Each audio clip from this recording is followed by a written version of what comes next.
Wow. What's up? I just bought and financed a car through Carvana in minutes. You? The person who agonized 4 weeks over whether to paint your walls eggshell or off-white bought and financed a car in minutes? They made it easy. Transparent terms, customizable down and monthly. Didn't even have to do any paperwork. Wow. Mm-hmm. Hey, have you checked out that spreadsheet I sent you for our dinner options? Finance your car with Carvana and experience total control. Financing subject to credit approval.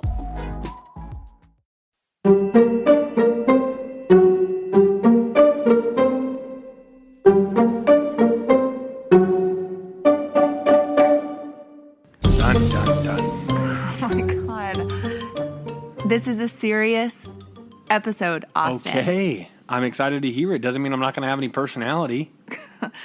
Okay, so welcome to Mama Mystery. We had to do that 3 times, guys, because I keep getting told this is serious. I understand.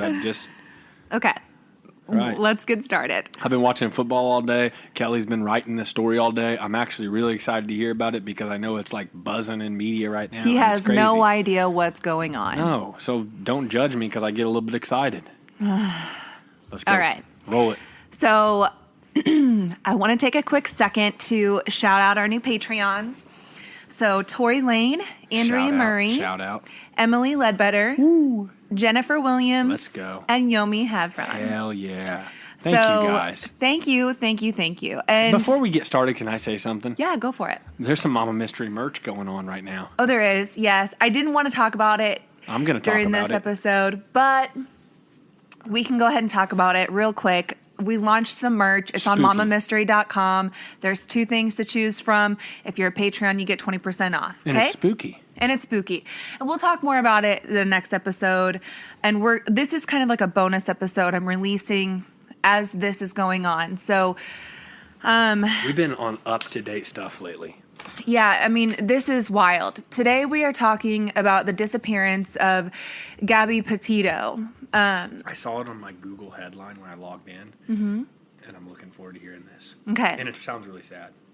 I mean, yeah, it's an unfortunate case. It's been all over social media. I honestly don't know if I've ever seen anything like this, Austin. Like the Murdoch family murders has been all over social media. And then I feel like this completely took social media by storm, and people aren't even talking about the Murdochs anymore. It's all about Gabby Petito. It's Which all the you Murdochs see. are probably a little bit relieved. I would assume they're probably relieved by that. But if you don't know who Gabby Petito is at this point or what's going on, you are either living under a rock or you're my husband, Austin Evans. Which I am living under a rock, apparently. So, like I said, everyone's talking about it. TikTok, Facebook, Instagram, Reddit. It's huge. Highly requested that we cover it. So today I'm going to cover everything that has happened so far. Which there was an update like an hour ago. Yes. This is wild. We are recording on the night of Sunday, September 19th. So At 6:11 p.m. Central Standard Time. Yeah.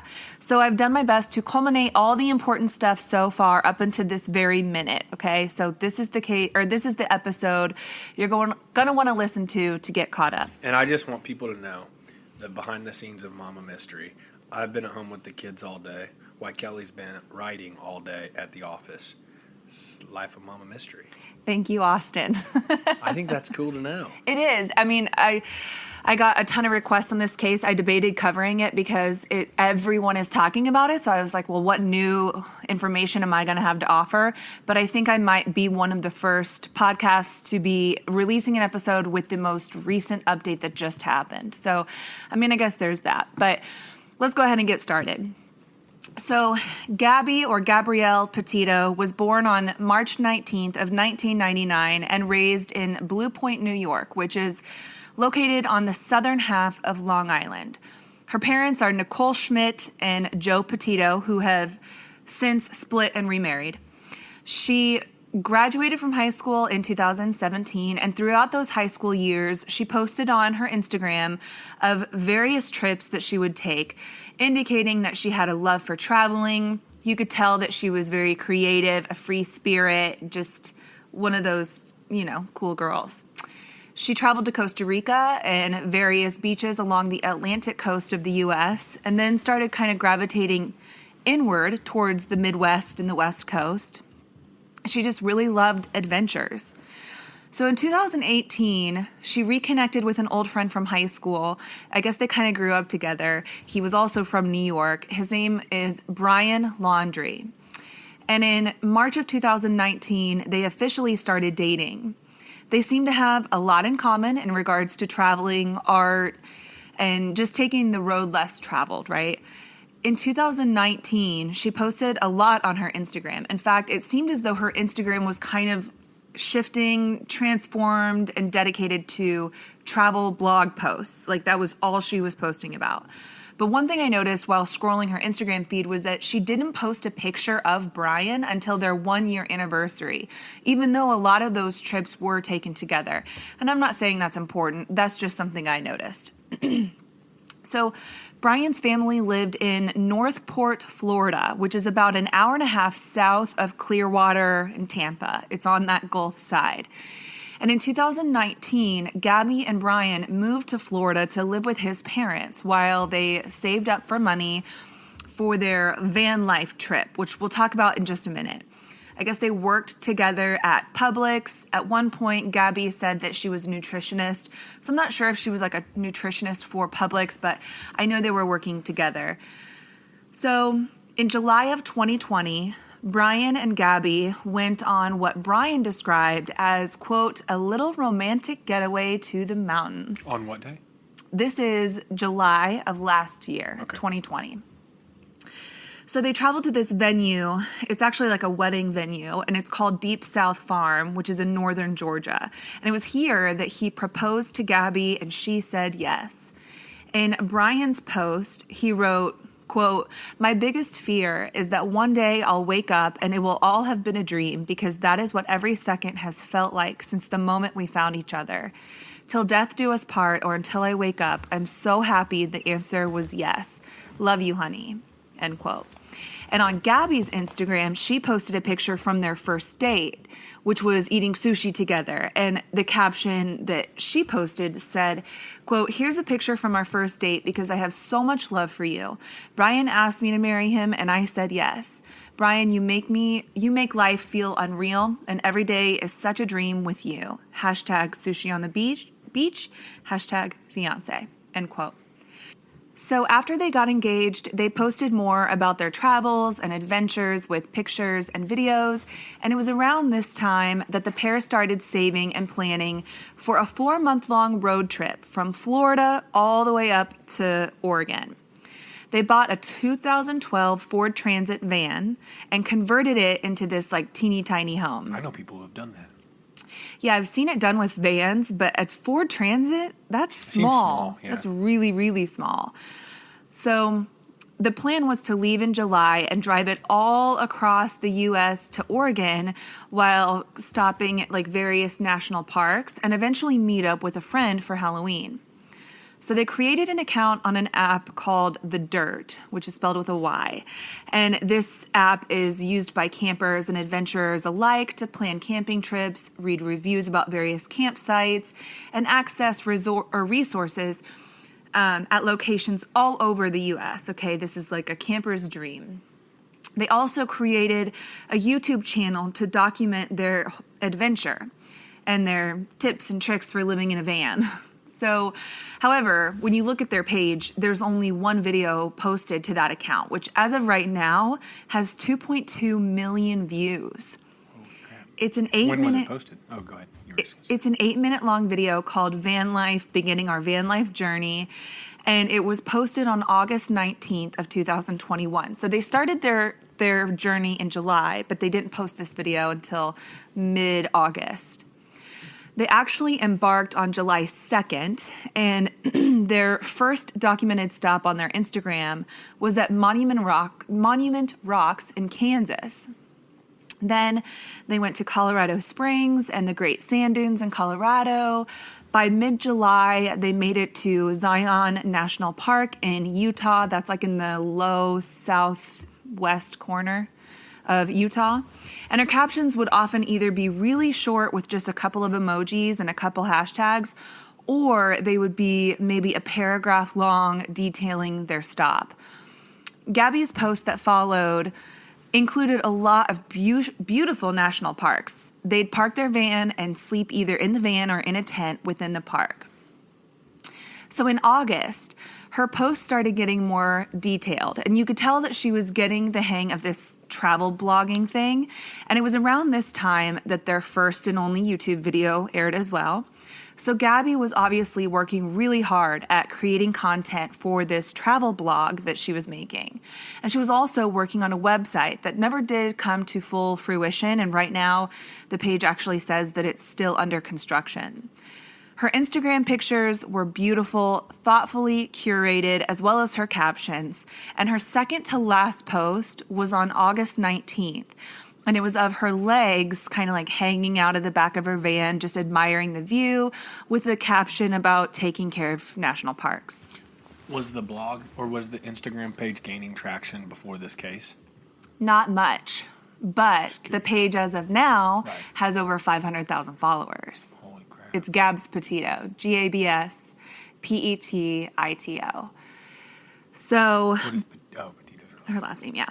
Brian, on the other hand, made similar posts, but his last post was dated August 13th, and it was tagged in Moab, Utah.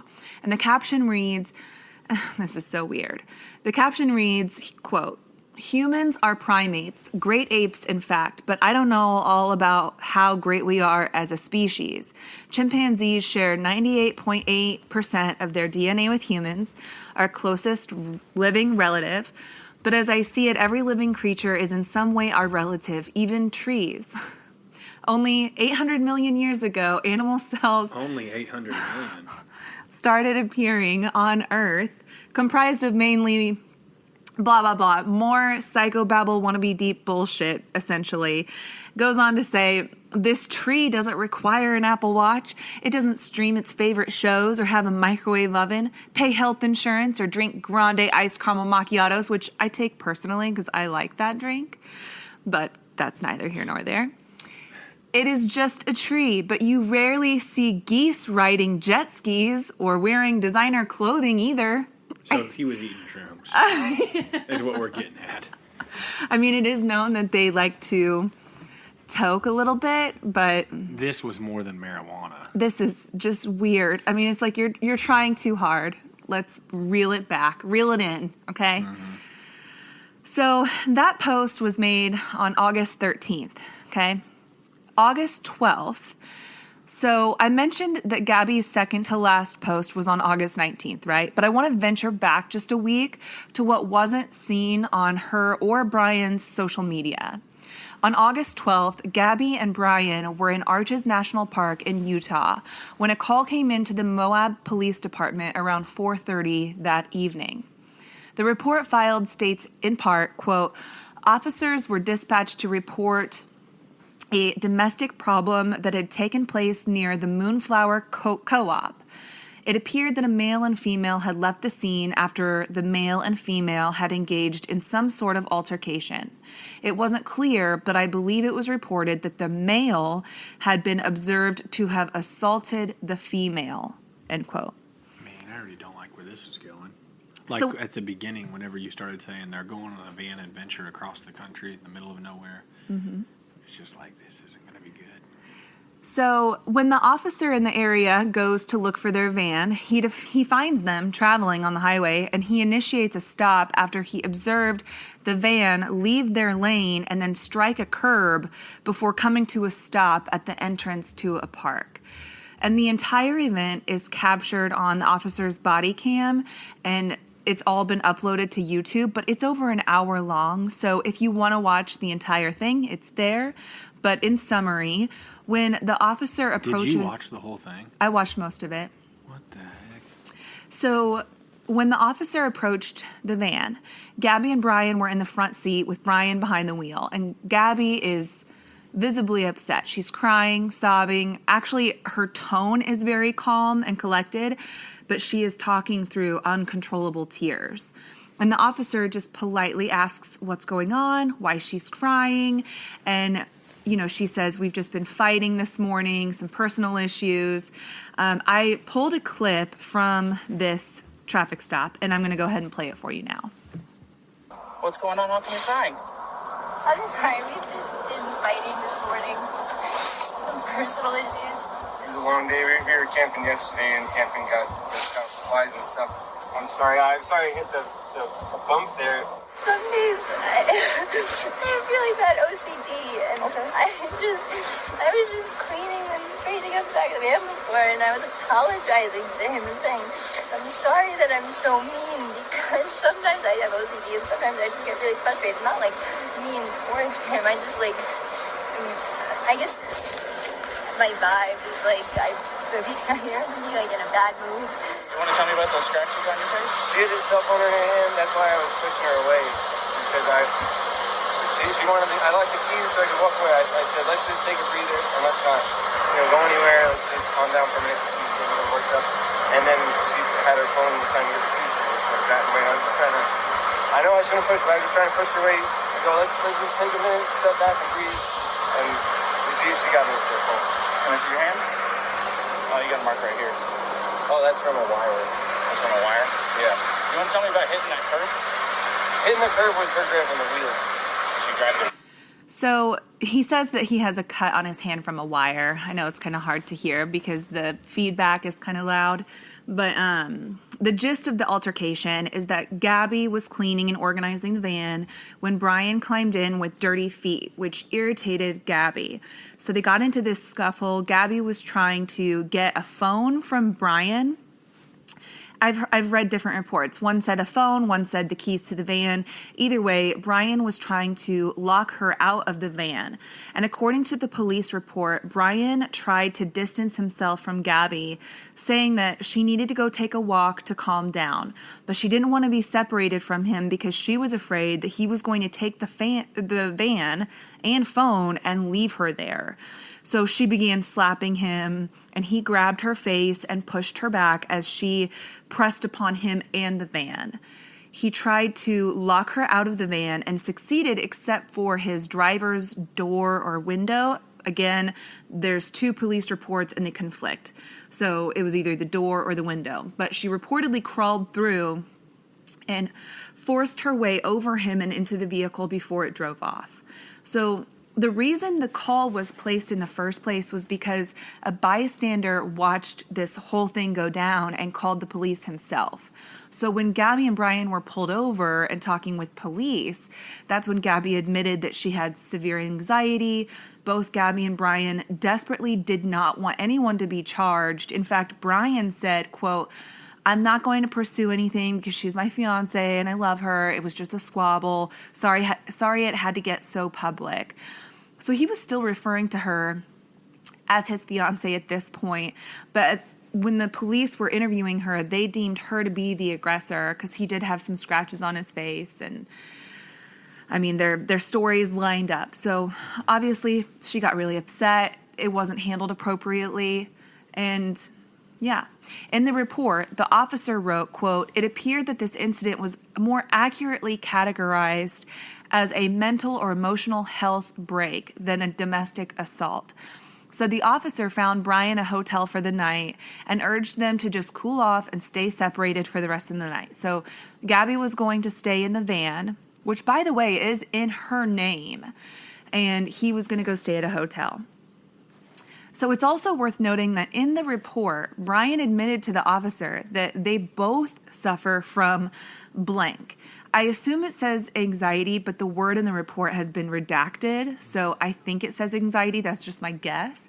And that neither of them take medication for it. So that, coupled with the fact that they've been traveling in this teeny tiny van. Yeah, it could have been depression also. A lot of times those two things go together. But they've been traveling in this cooped up tiny van for months. I mean, I don't like road trips. Obviously they do. This is like kind of their thing. But like, who wouldn't get a little stir crazy and maybe a little annoyed with each other after that much time together? I mean, yeah, they needed to take a break. But, a lot of people on social media chastised the cops for not digging into this incident deeper. And, hindsight is always 20/20, but, the cops were actually very patient and kind with both Gabby and Brian. And I think they really did their best in that situation. They did what they thought was appropriate. They separated them. And I guess it was actually one of their rules was like, okay, well, if you're not going to press charges, you at least have to go stay in a hotel for the night and stay away from each other. So do you know if that really happened? Yes. I mean, that's according to the police report. So it really did happen. According to the police report and Brian's statements and Gabby's. I mean, it's all recorded. Yes. And so then, sorry, go ahead. So that all happened on August 12th, right? August 19th, the couple finally debuted their one and only YouTube video titled Van Life, Beginning Our Van Life Journey. And in this video, it's 8 minutes long. They're happy, they're smiling, they're kissing. It's thoughtfully edited, and it showcases the fun times they're having. And at one point, Gabby looks at Brian and admirably says, "I love the van." And I want to point out that during the incident on August 12th, when she's being interviewed by the police, she mentions that she was just under a lot of pressure and stress because she was trying to create content for her travel blog. And it was kind of hard to understand, but I think she said he didn't believe that she could do it. Like there was some sort of imbalance in support, right? So she's trying to create this YouTube video, and I think maybe he made her feel badly about it, or maybe was questioning her and making her feel inadequate. Like, I don't know, but that was one of the things that she was stressing.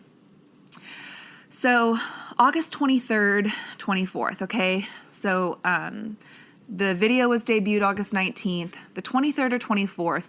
During this whole trip so far, Gabby kept in regular contact with her family, especially her mother, Nicole Schmidt. And cell service was pretty spotty, so she would call or text when she was able to, or when she was getting Wi-Fi from a local coffee shop. But their last FaceTime call was either on the 23rd or 24th, and I don't understand why you couldn't just look at your records and confirm what date it was, but it doesn't matter, I guess. Gabby told her mom on that FaceTime call that they were leaving Utah and they were driving to Grand Teton National Park in Wyoming. And after that call, they exchanged a few texts, and on the 24th, Gabby is seen on surveillance footage checking out of a hotel in Utah. We don't know which hotel. That information hasn't been released, but it is confirmed that she was leaving the hotel on the 24th. Were they staying in hotels throughout this process or just in the van? Is that normal? I think for the most part, they were staying in the van. Okay. But so it's not fishy that they were in a hotel? No, I don't think so. I mean, they might have even stopped at a hotel to kind of shower. Yeah, exactly. Okay. The next day, August 25th, a post is made on Gabby Petito's Instagram, and this is the last post on her Instagram. And it's of Gabby holding a crochet pumpkin, and the caption reads, "Happy Halloween." It's August 25th, but she's standing in front of a mural for a monarch butterfly. She's holding this pumpkin. The caption says "Happy Halloween" with a fly emoji and a pumpkin emoji. And there's more pictures of her in front of this wall, and then the very last one is just a blurry picture of her reflection in a mirror. So, like I said, it's posted August 25th, but a lot of people think that it's possible this picture wasn't actually posted by her because it seems really out of character in regards to her previous posts. She had been making all these posts, creating content for her travel blog. All of her captions were at least a paragraph long at this point. So to suddenly revert back to 2 emojis and a 2-word caption just kind of caught people off guard. Right. I'm looking at it right now, and it's kind of random. Yeah. Sure. Yeah, it doesn't line up with all the other stuff that she was posting. So then August 29th, okay, this actually didn't come out until 2 days ago, but we know now because of a TikTok user named Miranda Baker that Brian was in the Grand Teton area on the 29th, and she posted this TikTok, so I'm going to play the sound for you. Hi, my name is Miranda Baker, and on August 29th, my boyfriend and I picked up Brian at Grand Teton National Park at 5:30 at night at Coulter Bay. I'm hoping this can help someone identify him because I saw him from TikTok, which then made me call the authorities, and my boyfriend and I have been in contact with a bunch of different people to help. piece together different parts of this case, but we picked him up at Coulter Bay, like I said, at 5:30. He approached us asking us for a ride because he needed to go to Jackson, which we were going to Jackson that night. So I said, hop in. He hopped in the back of my Jeep. We then, proceeded to make small talk. But before he came in the car, he offered to pay us like $200 to give him a ride, like 10 miles. So that was kind of weird. He then told us he's been camping for multiple days without his fiance. He did say he had a fiance, and that she was working on their social media page back at their van. Then once, in conversation, I brought up, we're going to Jackson. He freaked out. He's like, nope, I need to get out right now. Pull over. So we pulled over at the Jackson Dam, which I don't know if you know Teton Park, but it's not very far from Coulter Bay. And if this does reach people, I can post pictures of exactly where we were. We picked him up and the whole route or whatever, and screenshots of the timestamps. We dropped him off at 6:09 p.m. on August 29th. He kind of hurried out of the car, and then he's like, okay, I'm just gonna go find someone else to hitchhike. And we're like, okay. It was a weird situation. So when we picked him up, he was wearing a backpack, he had a long sleeve pants, hiking boots, and he had scruff, but he didn't look dirty. For someone who was camping for multiple days, he didn't look dirty, he didn't smell dirty, so that part was kind of weird. And I'm just really hoping that they find her, and this helps someone remember seeing him, or something like that. Okay, so super weird that he wants to go 200 miles away whenever his fiance is at the van working on social media. That doesn't really align. Yeah, there's a lot of weird stuff. She mentioned when he got into the vehicle that they were going to Jackson, and then when they said it again, he was like, oh no, I can't go to Jackson, and that's when he hopped out of the car. So it's just really suspicious. That's weird. It's just bizarre. So, but we know that August 29th, he was at Grand Teton in Wyoming, because this girl just confirmed it. So August 30th, Gabby's mom received a text from Gabby that says, quote, no service in Yosemite, end quote. But unbeknownst to Gabby's parents, the van was back in Florida just 2 days later. Brian drove it, but Gabby was not with him. Wait a second. Yeah. August 29th. Yes. Sends a text. She does, supposedly. No. August 29th was when he got the ride from Miranda Baker on TikTok. The following day, August 30th, Gabby's mom receives a text from Gabby that says no service in Yosemite. Okay. 2 days later, on September 1st, Brian arrived back at his parents' home in Florida, in the van. And just for some perspective, if Gabby sent that text saying she was in Yosemite, I Googled this. The drive from Yosemite to Northport, Florida is 2,740 miles, or roughly 40 hours.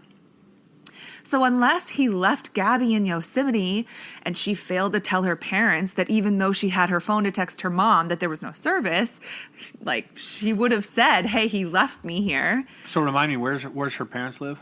Her parents actually live in New York. Right. So when he gets home with the van. In Florida. He's at his parents' house. Mm-hmm. And she's not with him. Correct. But her parents don't have any clue that they're in Florida. No clue. Okay. No clue at all. So then it was likely Brian who sent that text from Gabby's phone. They were never actually in Yosemite, and he was already on his way back to Florida when he sent that text from Gabby's phone to Gabby's he just mom. Thought, I'm going to buy some time here. Exactly. I'm going to just establish a timeline or an alibi. Mm-hmm.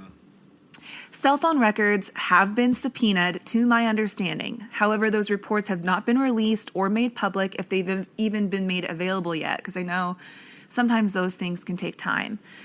However, once they get them, they can obviously gather information from her cell phone pings, Brian's cell phone pings, to give a better, more truthful timeline of those days. But as the days went by without a word from Gabby, her parents grew more and more concerned. And at this point, they had no idea that Brian was already back in Florida. When they found out that he had returned without her, Gabby's parents reached out to Brian to ask where Gabby is, and he refused to respond to them. When was that, do you know? That was between September 1st and September 11th. Gotcha. So Gabby's mom starts calling around to various national parks to ask if anyone had seen Gabby or if there were any accidents reported. They also started reaching out to law enforcement for help. And finally, on September 11th at about 7 p.m., the Suffolk County Police Department in New York agreed to file a missing persons report on Gabby and open an investigation. So when the police in Florida went to the Laundrie home that same night, his parents answered the door and handed them their lawyer's phone number, refusing to answer any questions and refusing to offer Brian to the authorities. So imagine that, okay? Your daughter is missing, and you go to the last person that you knew to be with her. He's not talking, and his family's not talking. So now his family's in on it. Yeah, they know something. And even if they don't know anything, but they're refusing to help, you're a piece of shit. And I'm just going to put that out there. I don't care what ends up happening. I already know a lot about what has happened so far up to this point. And I've already thought about how I feel about this case, and I'll kind of elaborate further later. But God, how shitty. Parent to parent, mother to mother. Mm-hmm. How could you just let another mother sit and wonder where their child is? Talk to my lawyer. And say, talk to my lawyer. You're a piece of shit. I don't care who gets upset over me saying that. You are. Okay, so Gabby's family released a letter to the Laundrie family. Okay, this is through their attorneys, and it was announced publicly, saying, quote, "We believe you know the location of where Brian left Gabby. We beg you to tell us. As a parent, how could you let us go through this pain and not help us? As a parent, how could you put Gabby's younger brothers and sisters through this?" End quote. I can't even imagine. I just can't. So by September 15th, Brian was officially named a person of interest in Gabby's disappearance, but he wouldn't make himself available to be interviewed by investigators. Instead, his attorney issued this statement on his behalf, saying, quote, "Many people are wondering why Mr. Laundrie would not make a statement or speak with law enforcement in the face of Miss Petito's absence. In my experience, intimate partners are often the first person law enforcement focuses their attention on in cases like this. And the warning that any statement made will be used against you is true, regardless of whether my client had anything to do with Miss Petito's disappearance. As such, on the advice of counsel, Mr. Laundrie is not speaking on the matter. I have been informed that the Northport police have named Brian as a person of interest in this matter. This formality has not really changed the circumstances of Mr. Laundrie being the focus and attention of law enforcement, and Mr. Laundrie will remain silent on the advice of counsel." End quote. I think, I don't know a lot about crime, but I think that this is if you aren't willing to talk when your fiance or your wife or your other half is missing, if you don't have anything to do with it, you wouldn't hesitate at all to get on the media, shout it from the rooftop, "Somebody help me find my wife, yes, my fiance, whatever." Exactly. And so that to me, is it's what, like a red flag immediately. Oh, for sure. And everybody knew it. Everybody that has talked about this case has talked about how your silence is speaking volumes. Your silence is reeking of your guilt. So absolutely, he's already guilty by the press, you know? Mm-hmm. So on the 16th, Brian's sister, Cassie Laundrie, gave an exclusive interview with Good Morning America. In the interview, she said she had not spoken to Brian or Gabby. She said, quote, "Obviously, me and my family want Gabby to be found safe. She's like a sister to me, and my children love her, and all I want is for her to come home safe and for this to just be a big misunderstanding," end quote. So that was pretty much good for nothing, just like the rest of her family. She didn't offer any kind of new information. She hasn't talked to Brian, allegedly, hasn't talked to her family about it. So I don't even know what the purpose of that was, but whatever. I guess, to get her Think that you're face saving on face. GMA. I don't know. Yeah, you're useless. So on September 17th, authorities in Utah announced that Gabby's case had no connection and is not related to the double homicide case involving Crystal Turner and Kylan Schultz. So they are a newlywed lesbian couple that went missing August 16th in Moab, and then they were found murdered 2 days later. And Moab, if you'll remember, is where Gabby and Brian were pulled over on the 12th following that altercation. Damn, I'm sitting here like I'd think it'd be fun to go out to all these places and all these people are getting killed. Yeah, so there was a lot of I'm just going to, I don't know what to say about that. I'm just going to skate past it. So there Austin, was. your comments are relevant. I'm going to keep going. I Go mean, ahead. It is It is. just I kind get of it. bizarre. Yeah. It's coincidental. There was a lot of speculation on social media that these two stories were related and that maybe Brian had something to do with the death of these other two women. But it has been confirmed that they are not, in fact, related. So I'm just throwing that out there because a lot of people talked about it. So that same day, September 17th, police came out and said that the Laundrie family's attorney contacted authorities because the family wanted to discuss his whereabouts. So just when you think they're finally like, hey guys, come on over, we have some info, we want to help. No. They came over to tell police came over to the Laundrie family's house so that the Laundrie family could tell them that they hadn't seen Brian since Tuesday. So 3 days had gone by without any known location for Brian. So now police... If he bounces, now he's even more guilty. So police came to the Laundrie home that day to gather items they could use for a scent to help locate Brian. And the Northport Police Department released a statement saying, quote, "We understand the community's frustration. We are frustrated too. For 6 days, the Northport PD and the FBI have been pleading with the family to contact investigators regarding Brian's fiancée, Gabby Petito. Friday is the first time they have spoken with investigators in detail. It is important to note that while Brian is a person of interest in Gabby's disappearance, he is not wanted for a crime. We are not currently working a crime investigation. We are now working a multiple missing persons investigations." End quote. To me, it seems like he went home. He told his family, hey, I'm in some deep shit. We can't talk to them. They tried to get it out of him. Then they said, hey, talk to our lawyer to figure out what was going on. Went back to him and said, what the hell is going on? He told them. And then they said, we're not backing you. And so he bounced. And then they waited a few days and then called. So then they could clear themselves. That's what it seems like. Maybe. I think what happened was, because I know that when police went to the Laundrie home, they refused to discuss Gabby. They would only talk about Brian and where he was, because at that point they hadn't heard from him in 3 days. And with everything going on. They refused to discuss Gabby? Correct. Because I think they know. And that is very possible. That's just my theory that I'm developing as I hear this. No, I think that's a very plausible argument. I think that's very likely. Mm-hmm. So, anyway, police department releases this statement. The following day, a search was underway for Brian as he was considered a missing person, which, I'm sorry, can I just pause to discuss the irony here that now Brian's family is calling the police to help search for their son when they couldn't give two shits about helping to find Gabby. And now your son is missing or otherwise hiding, on the run, whatever. I just think, what a waste of resources. Go find him yourself. He's your problem. That's how I feel. So anyway, the following day, the search was underway for Brian, and Gabby's family released a statement saying, quote, "All of Gabby's family wants the world to know that Brian is not missing. He is hiding. Gabby is missing."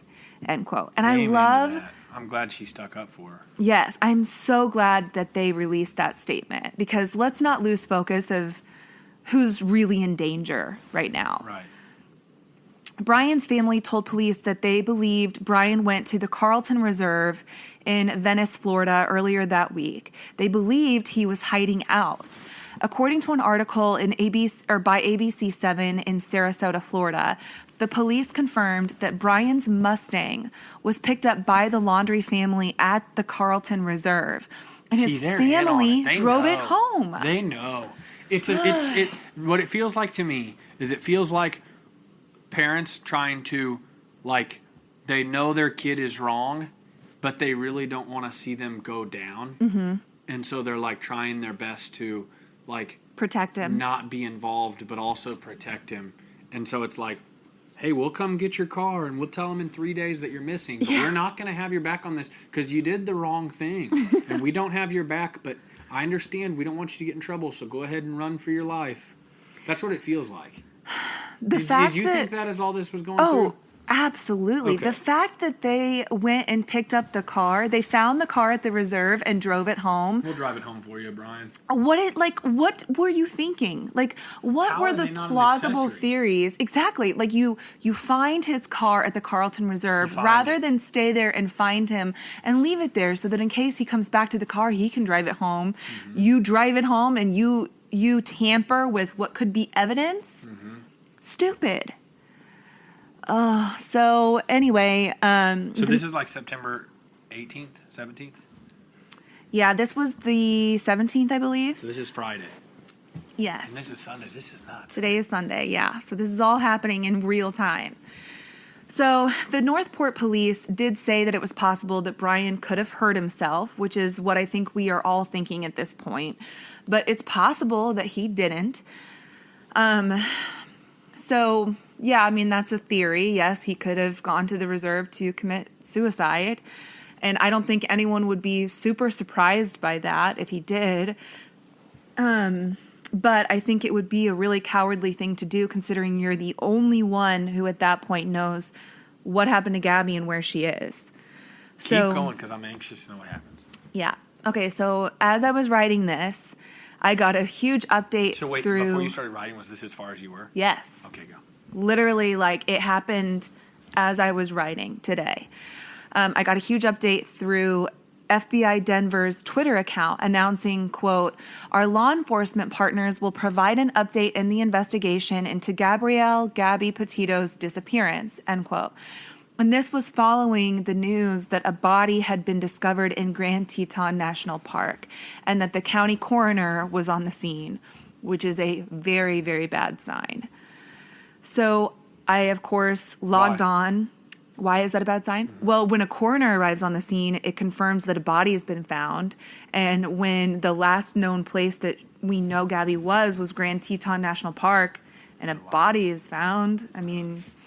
Of course, you hold out hope that maybe it's something else. Maybe I literally myself, for a split second, thought, with so many people on this case and talking about it, so many people volunteering and searching for her, maybe it's possible they found somebody else that isn't her because who knows? People get lost out in the woods all the time. Like, I just was hoping that it wasn't Gabby. So I logged on to watch this press conference live tonight at 5. So that was just a couple hours ago. And literally, I was going to try to just type what I was watching, but I couldn't. I did record it on my phone, so I'm going to just play you the sound clip now. First and foremost, on behalf of the FBI personnel and our partners, I would like to extend sincere and heartfelt condolences to Gabby's family. Joe and Tara Petito, and Jim and Nicole Schmidt. As every parent can imagine, this is an incredibly difficult time for the family and friends. Our thoughts and prayers are with them. We ask that you all respect the privacy as they mourn the loss of their daughter. As you are aware, FBI personnel, in coordination with our partners at National Park Service, the Forest Service, Teton County Sheriff's Office, and Jackson Police Department, have been conducting an investigative activity in the vicinity of the Spread Creek dispersed camping area. Earlier today, human remains were discovered, consistent with the description of Gabby Petito. Full forensic identification has not been completed to confirm 100% that we found Gabby, but her family has been notified of this discovery. The cause of death has not been determined at this time. We appreciate your continued support and patience as we work through this process.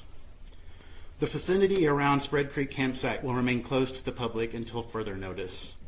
This is an active and ongoing investigation, so we ask everyone maintain distance from law enforcement personnel and equipment, vehicles, and related activity for their own safety, as well as to protect the integrity of our work and respect privacy for Gabby's family. So the conference goes on for a while, but I mean, you get the gist. That is super sad. Yeah. I watched it, and how can you not watch it or listen to it and hear his voice quiver? That was Charles Jones, the supervisor for FBI Denver. It's absolutely gut-wrenching. I felt like my heart was actually getting ripped out of my chest as I watched it. Like, full-bodied chills. I just felt sick. Super sad. Imagine what the family feels like. Oh. And to think that this guy is, chances are, if he didn't kill himself, he's out there watching this, planning his next move to hide or whatever it is, which now that I know this part of the story, it wouldn't surprise me if he did kill himself. But it's just like, You know, what the hell? I don't know. This is obviously a podcast where sometimes we discuss our opinions, right? It's not just solely to share facts of a case. Like, I know there's some podcasts out there that are like that, and We have personality. I think that's what makes the podcast yeah, like it's enjoyable, not, if possible to say that. Yeah, and I think I speak for a lot of people when I express our opinions, but I don't know, my heart just breaks over this case. These are real people. The fact that, like, they were seen on August 12th in this altercation, and to see how upset Gabby was, and then to find out so much stuff that came out through the woodwork as this was going on. Like, friends of hers came out and said that Brian was often controlling and jealous, and wouldn't allow her to have other friends, and would even take her ID so that she couldn't go to a bar, and then made her turn off her location sharing so that her friends couldn't see where she was. Like, sometimes friends will share their location so they can keep each other safe, right? He made her turn hers off.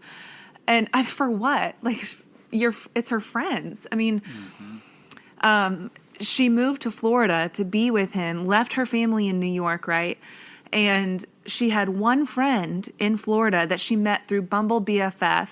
And this friend says, I was probably her best friend and her only friend. And it wasn't because she couldn't make friends and that she wasn't friendly. It was because he wouldn't allow her to have friends. Yes. But you see that, we've talked about this before in the past, these relationships where people are so effing controlling. Yes. And it's like, it's terrible. I don't know how people, like, fact is, there's some things in life we're just not going to be able to change or impact, but, like, people are always going to be in relationships where they're controlling. It's like, I don't know why people put up with that. I don't know why people put so much of their stock in the other person, and, like, it's so manipulation. And so much can be solved with just communicating, but people are jacked up, and so, yeah, it's manipulation. And So I had multiple thoughts on this. First of all, what stuck out to me is the fact that he said they were both unmedicated. So if they're both struggling with anxiety or depression, trying to communicate reasonably when you're going through, like, a manic episode is nearly impossible. So that stuck out to me, thinking, man, it's hard enough to control even when you are medicated, to control yourself during a manic episode, right? Like, it's hard to communicate and effectively, I guess. So that to me is kind of a red flag. Like, they're untreated for these conditions. And then you see their social media and their travel blog, and everything looks happy, and their posts are positive. which happens all the time. Oh my gosh, it's the tale as old as time. I've literally known people, like, this is multiple people who you think they're breaking up, they're miserable, whatever, and they're posting super happy things as they go through it. Mm-hmm. And it's like, for what? Who are you trying to prove? Yourself? Are you trying to prove to yourself? You're trying to impress people with how happy you appear. Like, think of how stupid it is. Yeah, Facebook and social media is just a huge facade. Everyone puts their best face forward. It's a highlight reel. And this just goes to show, we have these cases all the time. Chris Watts. People said that this guy, Brian Laundrie, was giving major Chris Watts vibes because of his demeanor and how he seemed like this perfectly normal guy. And Shanann would always constantly post about their family and how perfect it was on social media. And then he snaps and annihilates his wife and 2 kids. I mean, it just blows your mind. You think you know somebody, but how well do you really know anybody? So, yeah, that is all I have on this story so far. So I mean, guess that the is... next update will be on him. The next update is going to be that he's been found dead or alive. I don't know. For sure, that's what it's going to be. That's what it's got to be. I mean, at this point, I'm sure her cause of death will be revealed. You know, I thought for a second, what if she fell and it was an accident and her... Yeah, but then why would he stay quiet? Did he push her? I mean, she's not going to... Yeah. Exactly. The dude's guilty. Like, He's guilty. I mean... I know you're innocent until proven guilty. But in the court of his Austin, action... In the court of Austin, you're guilty. Court of Austin. His actions just... Yeah, I'm not buying it. He had something to do with it. I know as well as I know the sun is going to rise tomorrow that he caused her death. And I would stand by that 100%. Anyone with a brain has to just know that.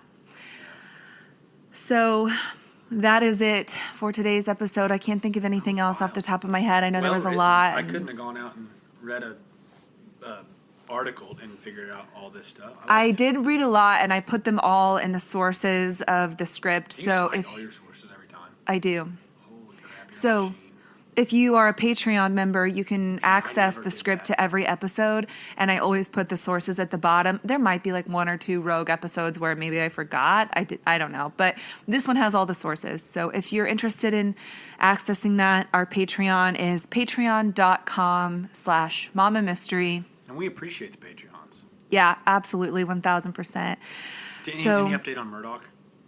No, I don't even want to talk about them anymore. Okay. I just wanted to focus On that note. on Gabby and her family. Keep her and her family in your prayers. I can't even imagine.